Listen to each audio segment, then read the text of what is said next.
tilanne, että kaveri on päällä, ihan tiukka. Nyt mä haluan lähteä tekemään tästä butterfly sweepia. Ja mä teen ekaan. Pitää saada vähän tilaa tähän kaverin kanssa. Nyt eri tapoja. Voi lähteä täältä naamaa edes tuomaan kättä. Mutta jos kaveri on ihan kiinni, niin mä tykkään itse ottaa täältä puvusta. Joskus tää on aika tiukka, niin mä en saa sormia, mutta täältä löytyy aina tilaa. Mä otan täältä kiinni.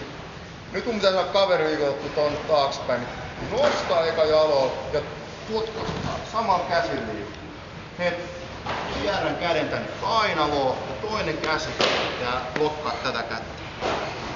Mä en tuu ihan kiinni kaveriin, vaan suurin piirtein tästä niistä päälläkin tähän kohtaan. Vähän jätän kaverit tilaa. Vähän tähän kaverin pää viereen. Ja nyt tärkeä asia. Tää jalka menee tänne mun jalan alle melkein. Varpaat mattoon. Sitä liikenne pitäisi olla, tää jalka saa olla ihan vaan tällaisessa 90 asteen kulmassa.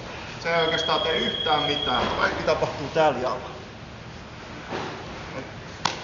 Puutu tähän. Ja nyt selkä ei saa osua mattoon. Eli mennään suoraan tää hartialle. Tää jalka tänne väliin. Lähdetään kaatuu. Tää hukki ei tee mitään. No.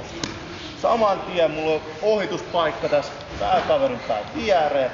Vedän täältä kaveri ojentais, toinen pysyy täällä kainossa. Työnnä mun polven. Sen jälkeen varpaat mattoon. Lähden työntää kaveriin päälle. Sivusta.